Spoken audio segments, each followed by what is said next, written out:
Welcome to Between Two Chairs, Demystifying Commercial Real Estate, the podcast that brings you the latest insights and trends on the South Florida commercial real estate market, with your hosts, Fernando Arencibia Jr. and Jennifer Woolman. In each episode, we dive into the world of commercial real estate and break down complex concepts to make them accessible for everyone. Whether you're a real estate professional, a curious investor, or just interested in the South Florida market in general, Between Two Chairs is the podcast for you. So pull up a chair and join us.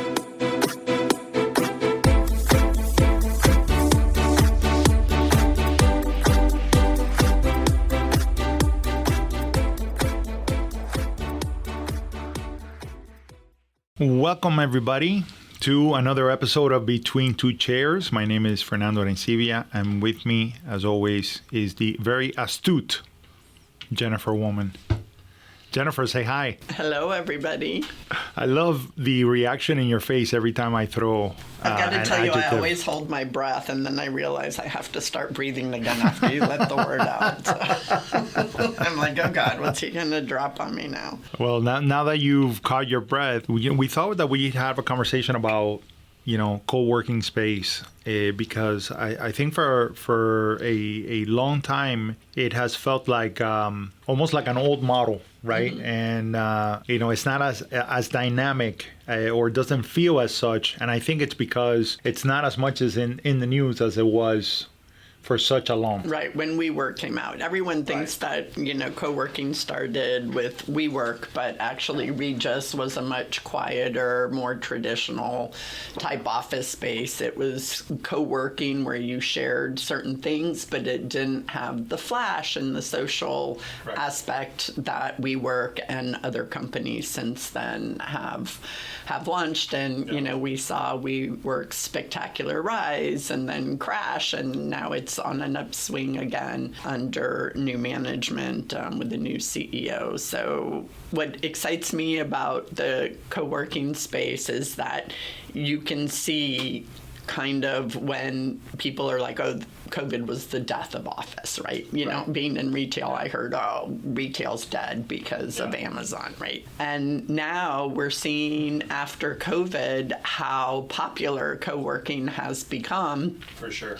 One, they have started taking up spaces in office buildings that have large vacancies, and they make them fresh and hip and very, very flexible. And then for people who aren't sure what's going on with the economy, because it seems like since COVID, right, that 2019, we were just kind of plugging along, not doing great. Nothing was on an upswing, but everything was chugging along. And then COVID hit, and we went on that wild seesaw ride. And then afterwards, everyone's trying to get their footing. And then there's an election, and we lose footing, and interest rates go up, and we lose more footing. And every time we think we're getting ready to stabilize, something comes. So for either a startup getting their feet kind of wet and trying to figure out what to do to get into, they want office, but they don't want to get into a lot of the long-term leases.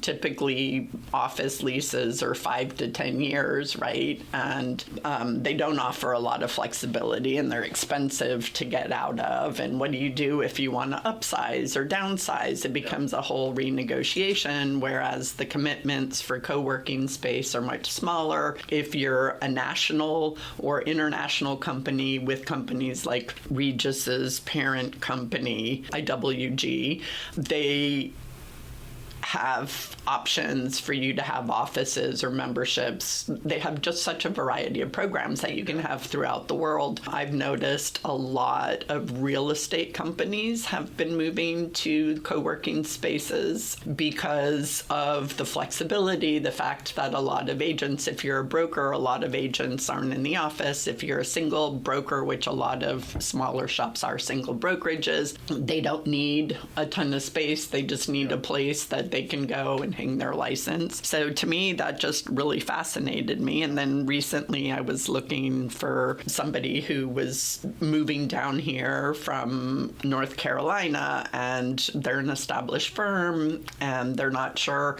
they want to be here because of all of the people that are moving here. They're wealth managers, etc. They have a lot of clients who already are in between, but now they're seeing some of these big national companies come down here, so they feel like they want a presence, but they're not sure, right? And so we were looking for space, and just about everything in Coral Gables was expensive. One, it's expensive because, you know, South Florida's office is not the rest of the nation's office. So, you know, you're looking at between $45 and $55 a square foot, depending on the class and location of the building, plus the triple nets, and they're looking for 5 to 10 years. There's some that'll offer 3 years, but, you know, 3 years at $65 a square foot, including triple nets, and increases every year, and a 5-year minimum is kind of pricey. So we started looking into some of these alternatives, and don't get me wrong, on a price per square foot, they're way more expensive, right? But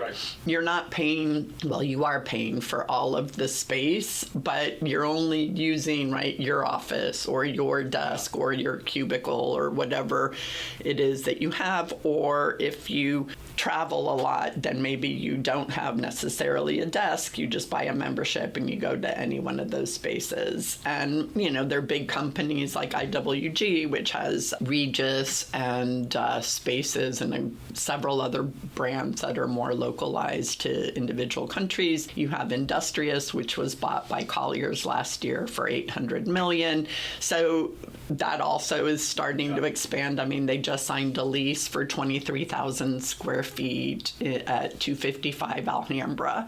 So that's adding to space. That, like, Coral Gables for sure has a ton of space right now, as does downtown Miami. Other areas, as you and I know, such as like South Miami. Guys, if you want to start a business, do co-working in South Miami. There are areas that don't have, and then what's super cool is even in this building here, we're at the Greenery in Kendall, they have a whole floor that is just for co-working spaces for therapists. And I thought that was brilliant. So one of the things, you know, you and I talk about this all the time, that I love about real estate is you're only limited by your imagination with what you can do. So here's somebody who saw a need. They were probably a therapist. And like, wait a minute, I don't see patients every day, or sometimes I see them here, sometimes I see them at a hospital or at a school or wherever. So they created a whole shared space where therapists can rent. So they took the co-working model and made it a super niche. So to me, that is just so exciting. And I think that is, there are iterations of that are growing in every sector and in every industry. And in this very building, there's a company that does these beautiful salons. And basically every cubicle is subleased to a stylist, right? A hairstylist, but they provide some general amenities for the area, you know, and so there are iterations of this. And I think that one of the things that we always speak about in South Florida specifically is the spirit of entrepreneurship that is here, the number of small businesses that have been created and continue to be created here in South Florida. And I think that the co-working space really lends itself to that entrepreneurial mindset, you know, because it kind of gives you a lift-off, you know, a base from which you can evaluate the market, grow, have a space to go to every day, but not have to break the bank and not have to make such a long-term commitment.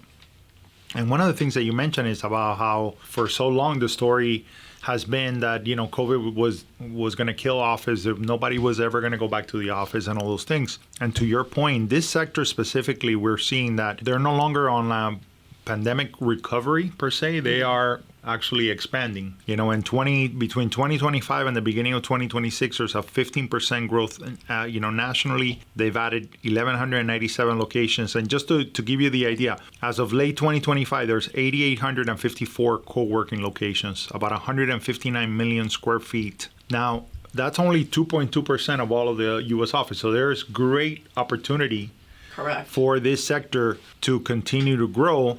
And one of the things that I was reading is that it also has been no longer for just freelance new ventures. You know, Correct. we're seeing enterprise, Amazon taking space Correct. in co-working spaces, JP Morgan, you know, Pfizer. And I think that's also kind of the interesting thing here is the idea that you could have all these satellite offices. You know, it helps with hybrid work. And now it becomes part of sort of your corporate infrastructure on how you're going to do these things. So definitely, I think that a lot got lost in translation with what happened with WeWork, where people felt that it was already like almost like an established sector, you know, but in reality, it's just that so much happened so early that people didn't realize that, oh, hold on, there's still evolutions to this, you know? And what I find interesting is that there are still competitive differences between all the different companies that are coming into the space in the way that they're designing the space and the way that they are doing their subscriptions, really, because, you know, you basically are buying a membership, right, when you go into these spaces, and the memberships vary based on the amount of space that you use and the need and all that other stuff. So there's still great potential to have, you know, more growth. And just like you're saying about South Miami, I think about areas. For a little bit of time, I had a client who was looking for a co-working space in the west part of, you know, Kendall, you know, Westchester area, all that other stuff. There are really no options, you know. Right. So you know, it's going to be interesting when we see this go into the suburbs, you know, because Correct. I think that is where And there's great opportunity. That makes a lot of sense, right? Because people were working at home. They got used to not having to commute, not having to sit in traffic, but they realized that they still want an office setting and they don't want to necessarily get tied in. So I think you're right. I think suburbs is the next great frontier, as we're seeing. I mean, Coral Gables is considered a suburb, even though they have a ton of national and international headquarters and consulates and everything else there. But and just to add to that, because you know, I had a conversation with a business owner that was having difficult. You know, they lost a very good employee, and really what it came down to was that the employee found, you know, a more affordable home to purchase in Broward. But they have to commute to Miami for their job. And it's, you know, not the kind of job where you can necessarily do remote, right? And at some point, you know, after 1.5 years of doing, you know, 1 hour drives in the morning, 1.5 hour drives in the afternoon, you just get to a point where you're like, man, you know, I'm spending 2.5 hours every day in the car driving. Definitely not something to discount. The idea that if I could have these satellite offices, my pool of employees grows. Right. So now I have opportunities to take advantage of that instead of, you know, now being stuck because I can't, you know, get that quality person to stay. Correct. Yeah. So just going back to WeWork, you know, they're on huge turnaround mode because they hired John Santora, who used to be with Cushman and Wakefield. They hired him as the new CEO. So here's this guy who's this expert who's had years and years of, you know, international office experience with Cushman. And now he's taking over and turning around WeWork. The fact that big brokerages also have a role to play in this, you know, the fact that Industrious, as I mentioned earlier, was bought by CBRE, right? Now they're going to be managing. And then there's all of these offshoot companies. To me, it's almost like an Airbnb for office, right? Yeah. So you've got all of these, you've got some big operators, but you also have a lot of smaller operators that are going in. They don't have the international footprint, but they're hyper local or they're hyper specialized, and they're going in. So now as an offshoot, there are platforms such as Nexodus or Yardi Cube that help you manage your reservations, your efficiency, let you know how productive you are. And going back, I know I'm jumping around all over the place, but going back to your talk about how much it's grown. So just IWG, their annual report for 2025, for the year ending 2025 came out in early March, and they said they had the highest ever system-wide revenue with a growth of 4%, which is huge given how the economy grew last year, to $4.5 billion, and higher group revenue versus 2024, 2.4 times growth in recurring management fee. I mean, everything was just on an upscale. Highest ever adjusted EBITDA with 6% growth to $531 million. I mean, and this, granted, is a publicly traded company, so you get a lot more information. And it's, worldwide, not local, but it still shows you the potential that's there in the space. And then again, companies like Palantir, who could definitely afford to lease office space, and I'm sure they're going to lease something more permanent once they get their footing, but they just leased, their headquarters is now listed as an industrious space up in Aventura. And we know Microsoft did the same thing with space down in Wynwood.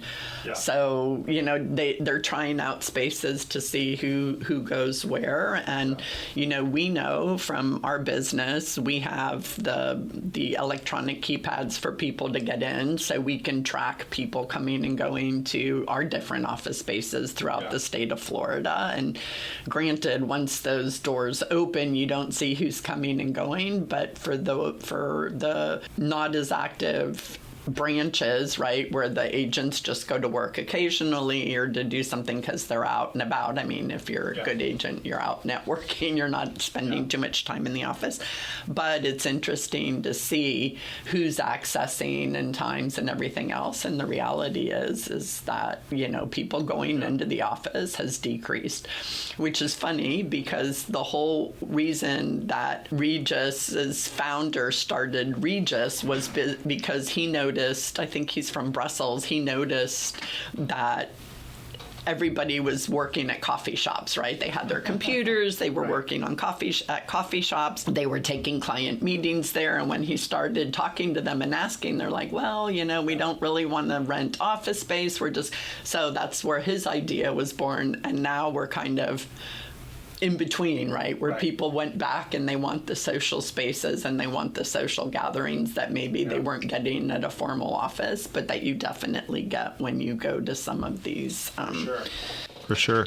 And it is it's a sector that is expected to grow, tremendously. I think the last estimate is that the U.S. co-working market was a $2.4 billion market that is expected to grow to $11 billion by 2034. I think those numbers are low. I think that there's going to be more growth. And I think, when you look at Florida, for example, there are these three factors that are a part of this growth in co-working spaces: migration, entrepreneurship, and remote work. Of course, Miami has had from the beginning one of the highest co-working densities. Mm-hmm. But Tampa has ranked as top 30 co-working markets in the U.S. And both Tampa and Orlando are seeing double-digit growth. So, this is not just on one side of it.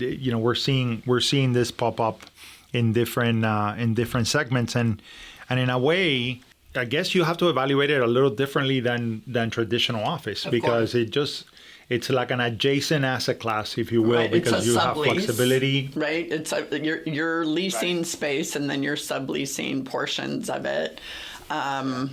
Yeah, I think that's super interesting. And then it's become so popular that a lot of the online platforms before used to have office, retail, and under office, it would have medical, executive, creative, etc. Now they have a whole separate tab just for co-working. Right. And, so that tells you, just search platforms, right? Tell you. Yeah. And, when we interviewed Brandon Wright, the founder and CEO of Tongo, he said that that we are at the highest point in history for self-employment and entrepreneurship and everything else as our economy changes and everything, is kind of in a state of flux since the pandemic, where they realized, no job security, no anything else. So let's take control. And so the rise of co-working space, the need for and the popularity of, I think obviously is directly tied to the fact that, young people want to be in a creative space, and even older people who are maybe under their third or fourth career or coming up with some new idea. They want to still be out and about and have that social contact, but they don't want to commit to being stuck in one place if they want or need to move, because we've also become, with computers and AI and the ease of travel, we've also become a much more mobile workforce. No, without a doubt. And also, a lot of companies, work with independent contractors. They're not really employees, so they have that flexibility innate within their right. That job was Brandon description, Wright's if you will, point. right? Yeah. That was his point, was that if you're an independent contractor, you can work from anywhere. Correct. One of the things that I also saw, there's a mixed-use project in downtown that basically within their leased out, the multifamily that they had upstairs, they had beautiful amenities. But one of the amenities they had is they had an entire floor that was dedicated to co-working space.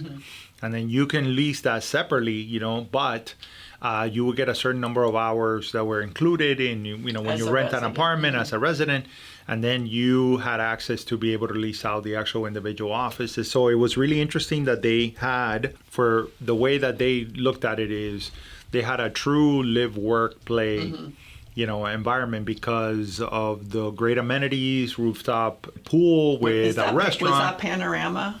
Because Panorama I think there were a couple. Yeah, because Panorama has a co-working space.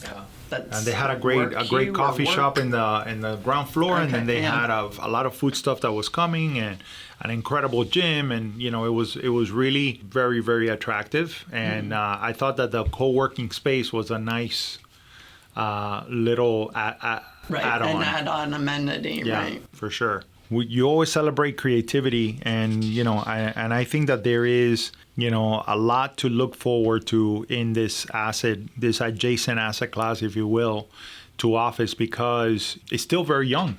Right. So here's a shout out to anybody with an idea. If you are a therapist, if you're a salon owner, right, whatever it is that you do, you can always think of how to solve a problem for other people in your field through real estate. Think of the food halls that were done for startups, or the food trucks that were done to prove a restaurant concept, right? To your point, the salon suites and this company in our building that called KHO for the therapy office for rent. And listen, the crazier the idea, sometimes the better, I remember when we first heard of Uber, everybody's like, who's going to get into a stranger's car? Well, Waymo and driverless Uber. Uber. Correct. Yeah, that's right. Who's going to get into one of those? Yeah, I'm ready. I'm ready. Yeah, exactly. Everybody. All right, everybody. Thank you for joining us on this episode of Between Two Chairs. Jennifer and I appreciate you. And without further ado, say bye, Jennifer. Bye. Bye-bye.